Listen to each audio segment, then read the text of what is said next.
నమస్కారం సార్. నమస్కారం. నా పేరు ఇడ్లీలు ఈశ్వరరావు అండి. ఇక నుంచి మీ వీధిలో ఎవరో హోటల్కి వెళ్ళక్కలొద్దండి. పొద్దున్నే ఏడేడు ఇడ్లీ నేనే చేసి తీసుకొస్తాను. హోమ్ డెలివరీ అనమాట అండి. సార్ నాకు చిన్న డౌట్, అగరబత్తి కట్ చేసి పెట్టారేంటి సార్? ఏదన్నా మొక్కుబడా? మొక్కుబడి కాదయ్యా, పొదుపు. పొదుపా? భక్తిలోనా? భక్తి మనసులో ఉండాలి కానీ అగరబత్తిలో కాదుగా. అది ఇక్కడ పుష్కలంగా ఉందని లక్ష్మీదేవికి తెలుసు. ఏంటి సార్ ఆకలిస్తుందా? ఎందుకైతే 4 ఇడ్లీలు లాగించండి సార్, ఆకలి ఎగిరిపోతే. ఇప్పుడు 4 ఇడ్లీలు తింటే పర్మనెంట్ కాకలేదా? ఎందుకైందండి మధ్యాహ్నాలు కరకలాడిపోతే. మరి ఆ మాత్రానికి ఇప్పుడు డబ్బులు ఖర్చు పెట్టం దీనికయ్యా. ఒకేసారి మధ్యాహ్నం తింటాలే. అయ్యి బాబోయ్, భక్తిలోనే అనుకున్నాను, భక్తిలో కూడా కక్కుర్తినా అనమాట. కక్కుర్తి కాదయ్యా, బడ్జెట్ బడ్జెట్ బడ్జెట్ అండి. సరే నువ్వు పద, నీ ఆఫీస్కి వెళ్ళాలి. తలుపులు మూసుకుంటా. పద పద పదవయ్య, ఆకలితో పాటు చట్నీ గుమ్మగుమ్మలాడిపోతాను. టెంప్టింగ్ అయిపోతున్నా బాబు.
వెనకాల సీట్ ఖాళీగా ఉంది కదా, ఎవరికైనా లిఫ్ట్ ఇద్దాం.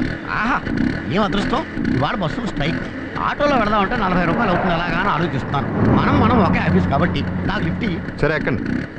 ఓహో, నువ్వు ఇంద్రుడివి చంద్రుడివి, నీలో ఇంత హెల్పింగ్ అంత లేదు కానీ ఎక్కండి. ఓకే, పని పద్మనాభం.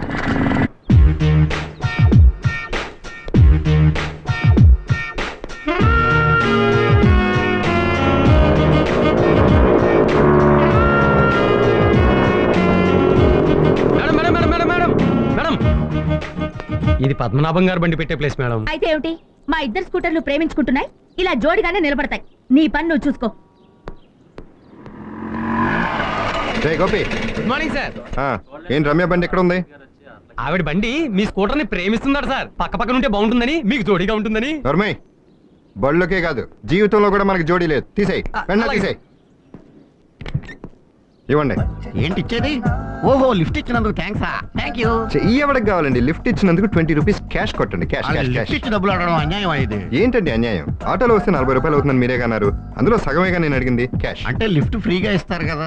ఆ పెట్రోల్ ఫ్రీగా రాదు కదా. క్యాష్. చూడు పద్మనాభం, ఇద్దరం ఒక ఆఫీస్ లో వర్క్ చేస్తున్నాం. ఇలా లిఫ్ట్ ఇచ్చి డబ్బులు అడగడం న్యాయమా ధర్మమా? అబ్బే డబ్బు విషయంలో మనకు అస్సలు మొహటం లేదు. క్యాష్. బాబు, నీతో పెట్టుకోవడం నాదే తప్పు. నీకు దండం. వెళ్ళు బాబు. దండాలు. నమస్కారం సార్, పద్మనాభం గారు బడ్జెట్ మెన్షన్ తెలుసు కదా, ఎందుకు అలా బలత పడ్డారండి? షడప్. లోతుగా ఆలోచించి చూస్తే పద్మనాభమే కరెక్ట్. అతనికి 20 మిగిలింది, నాకు 20 మిగిలింది. నువ్వు ఇలాంటి అన్నెసరీ ఇన్వాల్వ్మెంట్స్ మానేసి స్కూటర్ లోపల పెట్టు. Go. What? Project report erase అయిపోయిందా? అవును సార్. మై గాడ్, పంపలు అంటుకుపోతాయి. ఈ విషయం పెద్ద ఆయన తెలిస్తే మీ పని అవుట్. డాడీకి తెలియకుండా నేను మేనేజ్ చేస్తాను, కానీ మీరేం కదా. లేదు సార్, ఎండి గారి దగ్గర నేను ఏ విషయాన్నైనా దాచలేను. అమ్మా రమ్య, ఆ ప్రాజెక్ట్ రిపోర్ట్ ప్రింట్అవుట్ తీసావా?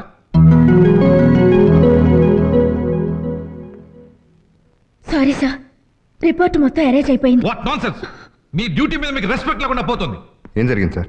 అదేనయ్యా, మన కొత్త యూనిట్ కోసం బ్యాంక్ లోన్ అప్లై చేశాం కదా, దానికి కావాల్సిన ప్రాజెక్ట్ రిపోర్ట్స్ ఈ రోజు 10:30 కల్లా బ్యాంక్ పంపాలి. అవును. తీరా ఇప్పుడు లాస్ట్ అవర్ లో కంప్యూటర్ లో రిపోర్ట్స్ ఎరేజ్ అయిపోయినాయి ప్రాబ్లమ్స్ చెప్తున్నారు. ఇందులో ప్రాబ్లం ఏముంది సార్? అదేంటయ్యా, కంప్యూటర్ లో రిపోర్ట్ ఎరేజ్ అయిపోతే ప్రాబ్లం కాదంటావేంటి? సార్, కంప్యూటర్ ఎరేజ్ కావచ్చు, బ్యాక్టీరియా అటాక్ చేసి ఏదైనా జరగచ్చు, కానీ మన బ్రెయిన్ లో పవర్ మాత్రం ఎరేజ్ కాదు. రమ్య, ప్యాడ్ తీసుకుని నేను చెప్పి నోట్ చేసుకో.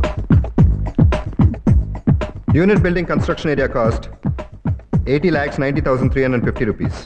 Outer area cost 35,40,726 rupees. Construction cost 1,20 lakhs. Correct గా note చేసుకుంటున్నావా? Yes. Proceed. Furniture 50,16,421 rupees. Machinery 1.80 lakhs and 50,000. AC plant 10 lakhs and 25,000. Power connection and material 60 lakhs 32,234 rupees. Total amount 5 crores 37 lakhs 54,731 rupees. Good, very good, excellent, wonderful. ఇంత పెద్ద project report ని ఒక్క రూపాయి తేడా లేకుండా ఎలా గుర్తుపెట్టుకోగలిగావు? That is Padmanabham. అతను budget వేసాడంటే 1 రూపాయి కూడా తేడా రాస్తాడు. క్యాష్ అతని ప్రపంచం, క్యాష్ అతని ఊపిరి, క్యాష్ అతని శ్వాస. సార్, అంతేకాదు, సేవింగ్స్ లో అతను ఎక్స్పర్ట్. మామూలు మనిషి దగ్గర నుంచి ప్రపంచ బ్యాంకు దాకా అతని దగ్గర నేర్చుకోవాల్సిన విషయాలు చాలా ఉన్నాయి సార్. ఏంటయ్యా అవి? మై డియర్ స్టాఫ్, ఈ రోజు మిమ్మల్ని అందరినీ ఇక్కడ రప్పించడానికి కారణం మన కొత్త షోరూమ్ కి లోన్ శాంక్షన్ అయింది. ఈ సంతోష సమయంలో మన స్టాఫ్ అందరికీ 1 నెల జీతం బోనస్ గా ఇస్తున్నాను. ఆ రోజు ఆ ప్రాజెక్ట్ రిపోర్ట్ బడ్జెట్ ని పద్మనాభం గుర్తుంచుకుని మనందరికీ చెప్పుండకపోతే ఈ లోన్ శాంక్షన్ అయ్యేది కాదు.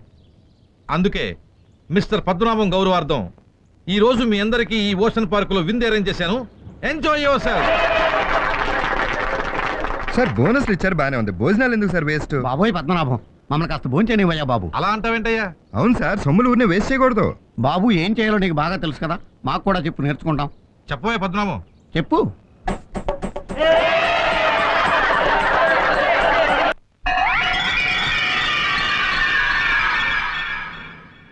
ఏ ప్లేస్ కా ప్లేస్ బాగా సెట్ అయింది. ఏ మూల ఏ వండాలో అవన్నీ కొలత ప్రకారం బాగా ఫిక్స్ అయ్యాయి. ఏంటి ఒళ్ళెలా ఉంది? నీదా? చెప్పుతో కొడతాను. ఈ పూటకు బతికిపోయావు. మా ఆయన ఊళ్ళో లేడు. ఆహా, మీ ఆయన ఊళ్ళో లేకపోతే నాకెందుకు చెప్పడం? ఎంకరేజ్మెంటా? ఏమిటి సుశీల వాళ్ళ ఆయన ఊళ్ళో లేడని చెప్పి వెళ్తుంది? Side track? Main track line లో లేదు, నా ఫేస్ కి సైడ్ ట్రాక్ కూడాను.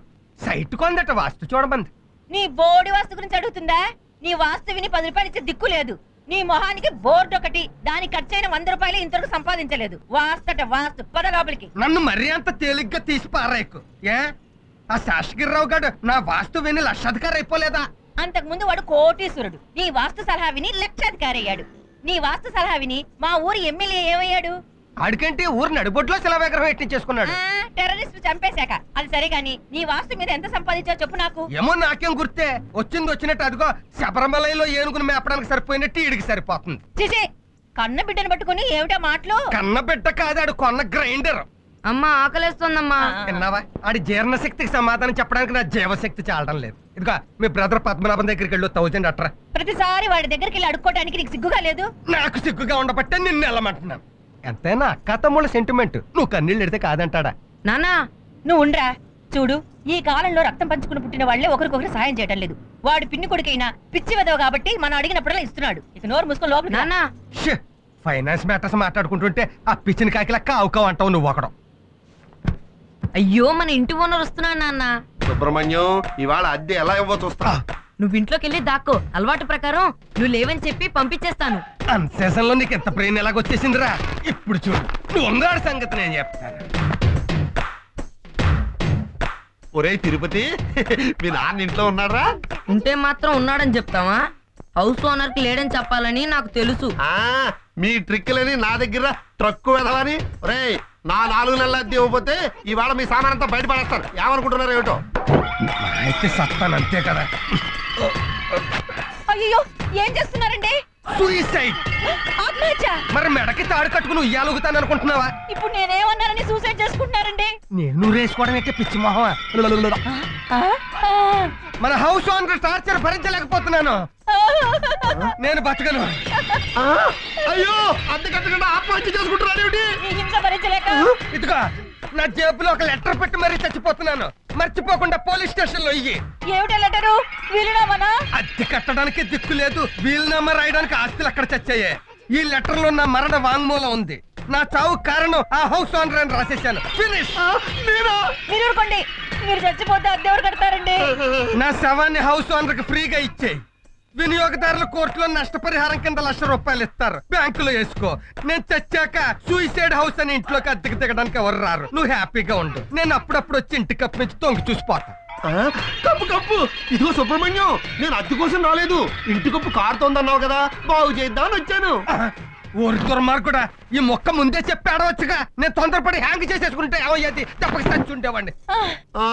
ఆవేశంలో అఘాయిత్యం చేసుకుని ఉంటే అంత్యక్రియల ఖర్చు కూడా నాకే పడి ఉండేది. అర్థమైందిగా.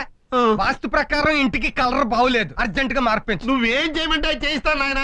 రోజు కలర్. సరే గాని నన్ను మాత్రం పోలీసు కేసులో ఇరికించకే. అమ్మా నీ పశు కుంకాలు కలకాలం వర్దిల్లాలమ్మా. ఇది నాది. అమ్మయ్యా, ఎలాగోలాగా హౌస్ ఓనర్ కి సెటిల్మెంట్ చేసేసాం. ఇక చిల్లర కొట్టువాడున్నాడే, ఆడి పట్ల మన జోలికి రాడు. ఎందుకని? మొన్న మన పద్మనాభం మన ఇంటికి వచ్చి వెళ్ళగానే ఏం చేస్తా ఉంటాడని అడిగాడు. సేల్స్ ట్యాక్స్ ఆఫీసర్ అని చెప్పేశాను. ఆడ టెన్షన్ లో ఉన్నాడు. అది తేలేదాకా మన జోలికి రాడు. Well done my darling. Nice performance. Thank you my darling.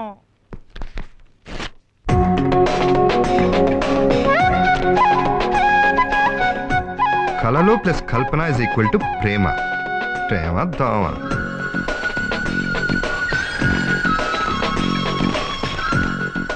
మూడు సంవత్సరాల నుంచి నేను లైన్లో పెట్టడానికి ట్రై చేస్తున్నాను. పడవ టూ మచ్, నువ్వు టూ మచ్చే.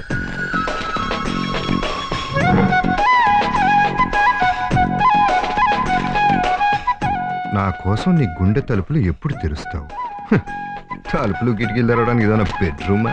ఏది లేదే, చెప్తా. ప్రేమించడానికి ఖర్చు అవ్వదుగా. ప్రేమ వరకు ఓకే, ఆ తర్వాత పెళ్లి అంటే అయితే జీవితాంతం పెళ్లి చేసుకోకుండా ఇలా ఒంటరిగా ఉండిపోతారా? పెళ్ళే కాదు, ఖర్చు పెరిగే పని ఏది చేయను. ఇలా ఒంటరిగా ఉంటే బోర్ కొట్టడం లేదు? నాకు లేని బాధ నీకెందుకు? నేను ఒంటరిగా ఉంటున్నాను కాబట్టి ఇప్పుడు మర్యాదగా నన్ను పెళ్లి చేసుకుంటారా లేదా? ఏంటి లేడీ విలన్ లాగా బెదిరిస్తున్నావు? 600 నేను పెళ్లి చేసుకోను అంతే. ఎలా చేసుకోవో నేను చూస్తాను. ఒక పెళ్లి కాని ఆడపిల్ల మనసు పడితే పెళ్ళైనా చేసుకుంటుంది, లేకపోతే ఆత్మహత్య చేసుకుంటుంది. ఏంటి భయపెడుతున్నావా? కాదు, బ్లాక్ మెయిల్ చేస్తున్నాను. బ్లాక్ మెయిల్ లేదు, ఈమెయిల్ లేదు, మన పెళ్లి జరగదు. ఆయనకి నా మీద ప్రేమ ఉండి లేనట్టు నటిస్తున్నారా, లేకపోతే ఇంకెవరినైనా ప్రేమిస్తున్నారా? చూస్తా. May come in sir? yes come in. ఏంటి ఇల్లంతా ఖాళీగా ఉంది? సామానంతా అద్దెకిచ్చారా? ఇల్లే అద్దెకిచ్చారా? కూర్చోడానికి కుర్చీ కూడా లేదు. అవును సార్, మీకు పేపర్స్ అవటం అంటే ప్రాణం అనుకుంటాను. వచ్చిన మనిషిని పట్టించుకోకుండా మెయిన్ హెడ్డింగ్ నుంచి లాస్ట్ హెడ్డింగ్ దాకా లాస్ లేకుండా చదివేస్తున్నారు. అవును సార్, నాకు డౌట్, మీరు చదువుతున్నారా బట్టి పడుతున్నారా? ఏంటి మాట్లాడరు? మీకు మాటలు రావా? Don't disturb me. అమ్మా మాటలొచ్చు సార్. మీరు మొత్తం చదివేదాకా డిస్టర్బ్ చేయను. కొంచెం టీవీ ఉంటే పెడతారా?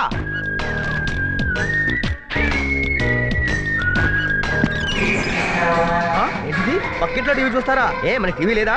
ఓహో, కరెంట్ ఛార్జీలు పెరిగే టీవీ కొనలేదా? అవును, ఇప్పుడు మీరు ఈ టీవీ చూడాలంటే ఏం చేస్తారు?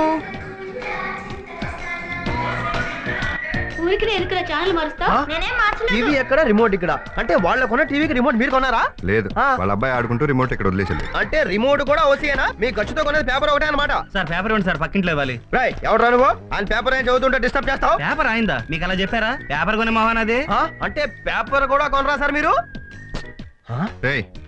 3 మానభంగాలు 6 హత్యలు 12 యాక్సిడెంట్లు డిటెక్టివ్ నావల్ చదివినట్టు ఉంది. మీరు ఇచ్చే 50 పైసలు అద్దెకి ఆ న్యూస్ ఎక్కువ. దీని 50 పైసలే ఎక్కువ పోరాపో. ₹2.80 పేపర్ ని ₹10 అద్దెచ్చి చదివారే. ఆహా, ఇంత పొదుపు చేస్తున్నా మన దేశం ఎందుకు సార్ వెనకబడిపోయి ఉంది? ఆ తర్వాత చెప్తా గానీ ముందు నువ్వెవరో చెప్పు. నేనా తాజ్ టీవీలో యాడ్ సీరియల్స్ తీస్తుంటాను. యాడ్ సీరియల్సా? అవును సార్, ఒకప్పుడు సీరియల్స్ మధ్యలో యాడ్స్ వచ్చేవి, ఇప్పుడు యాడ్స్ మధ్యలో సీరియల్స్ వస్తున్నాయి. అందుకే యాడ్స్ ని సీరియల్స్ గా తీస్తున్నాను. అయితే ఎక్కడికి ఎందుకు వచ్చావు? అది నవ్వు యవ్వన్ అనే ఆయుర్వేద సెక్స్ మాత్రం అడ్వర్టైజ్మెంట్ కి మిడిల్ క్లాస్ పర్సన్ ఇంటర్వ్యూ చేస్తూ తిరుగుతున్నాను. మిమ్మల్ని చూస్తుంటే మిడిల్ క్లాస్ లో మరీ మిడిల్ క్లాస్ లా కనిపిస్తున్నారే. మీరు ఇంటర్వ్యూ ఇస్తే మీరు రుణం తీర్చుకోలేనప్పుడు ఇంటర్వ్యూ ఎందుకు? నాకు వేస్ట్ కదా, వేరే వాళ్ళని చూసుకో. ప్లీజ్ సార్, ఊరికి ఇవ్వద్దు. మీరు ఇంటర్వ్యూ ఇస్తే మీకు షేవింగ్ సెట్ ఫ్రీగా ఇస్తాను. నువ్వు సెట్ ఇస్తే నేను సోప్ కొనుక్కోవాలా? అదేం కుదరదు. రెండింటికి కలిపి ₹200 క్యాష్ ఇచ్చేయి. ఆహా, ఏమి ఎకానమీ సార్, పాకెట్ లో క్యాష్ ఉంది, తీసుకోండి. Very good. ప్రశ్నలు మీరు అడుగుతారు, నేను అడగాల? నాకు అడగటం అలవాటు. నాకు చెప్పడం అలవాటు. అడగండి. సంసారం నరకం, సన్యాసం స్వర్గం, పెళ్ళంటే వేస్ట్ ఖర్చు, భార్య అంటే పెద్ద లగేజ్, పిల్లలంటే అప్పులు, మనిషికి కావాల్సింది పొదుపు, చేయవలసింది మదుపు, మన తోడు ఉండేది జీవిత బీమా, వెంటాడేది ఇన్కమ్ ట్యాక్స్, చూడకూడదు పెళ్లి చూపుల పిల్లనే చూసి ఆనందపడేది, బస్ స్టాప్ లో ఆడపిల్లలు, ఖాళీగా ఉండకూడదు జేబు, ఖాళీ అయ్యే కొద్ది ఖర్చు పెరిగేది, కడుపు, తేలిగ్గా డబ్బు సంపాదించడం ఎలా? Match fixing. మీ అభిమాన నటుడు వీరప్పన్. వీరప్పనా? ఎందుకలా?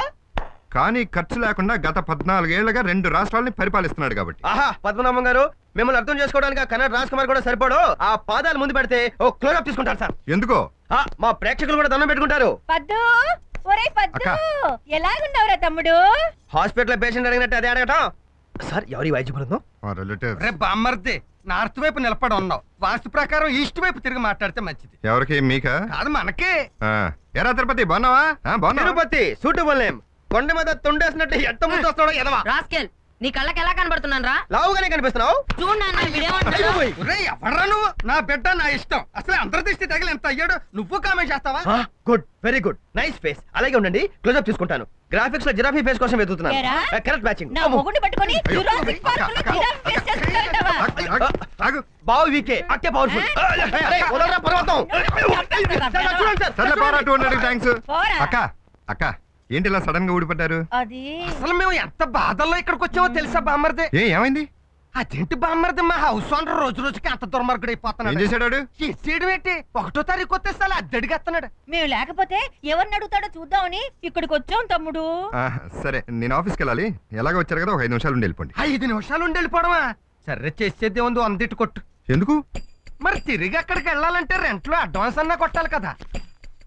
బామ్మర్ది, ఒక 100 ఈస్ట్ లోను, ఒక 100 వెస్ట్ లోను ఉంటే వాస్తు ఒప్పుకోదు. రెండింటిని కలిపేసి ఈ సైన్యంలోకి నెట్టేద్దాం. పదరా నాన్న, నన్ను ఎత్తుకో. అమ్మో, నిన్న దెబ్బకి నడువురికి చేస్తాను. పదరా బాబు. చూసావా ఆయన్ని? చూశాను, మాట్లాడాను. అతను స్టడీ చేసిన తర్వాత గాంధీ గారే కొంచెం లగ్జరీస్ గా బతికాడు అనిపిస్తుంది. అంత సింపుల్ గా అనిపించారా? ఆయన సింప్లిసిటీ చూసి నాకే చిరాకు వచ్చింది. మనిషి అంతగాడే, కానీ పైసా మాత్రం ఖర్చు పెట్టాడు. ఒక ప్యాంటు, ఒక షర్టు వారం రోజులు వేసుకుంటాడు. ఒక పూట టిఫిన్ చేస్తాడు, ఒక పూట భోజనం చేస్తాడు. కాఫీ తాగుతాడు, కానీ ఎవరికి ఇప్పించాడు. దోమలు కుడుతున్నా ఫ్యాన్ వేసుకోడు. ఇది ఆ క్యారెక్టర్. అయినా ఫైనాన్షియల్ పొజిషన్ అయితే తెలిసింది, కానీ పర్సనల్ క్యారెక్టర్ మాత్రం తెలియలేదు నాకు. నాకు తెలుసు. నాలాగా విచ్చలవిడిగా ఖర్చు పెట్టే ఆడదానికి అలా బడ్జెట్ మెయింటైన్ చేసే భర్తే కావాలి. ఇద్దరం ఓవర్ గా ఖర్చు పెడితే కొంప కొలాప్స్ అవుతుంది. ఎవరో ఒకరు ఖర్చులు కంట్రోల్ చేస్తే సంసారం బ్యాలెన్స్ అవుతుంది. నీ సెలక్షన్ అక్క. ఇదంతా బానే ఉంది, కానీ ఆ పద్మనాభానికి రాణి ముఖర్జీ లాంటి ఒక అక్క ఉంది. ఆ అక్కకి బిర్లా టెంపుల్ దగ్గర అడుక్కుంటూ తిరిగే మొగుడు. వాళ్ళకి జురాసిక్ పార్క్ లో డైనోసారస్ లాంటి కొడుకు. టోటల్ గా ఫ్యామిలీని అండమాన్ పంపించాల్సిన ఫ్యామిలీ. అది ఒకటే వాళ్ళకి కాసుకోగలదు. అయినా ఈ సబ్ట్రాక్లన్నీ మనకెందుకురా? టోటల్ గా Padmanabham very sincere, very genuine, especially very very sentimental. అందుకే అతను నాకు నచ్చాడు. ఓహో,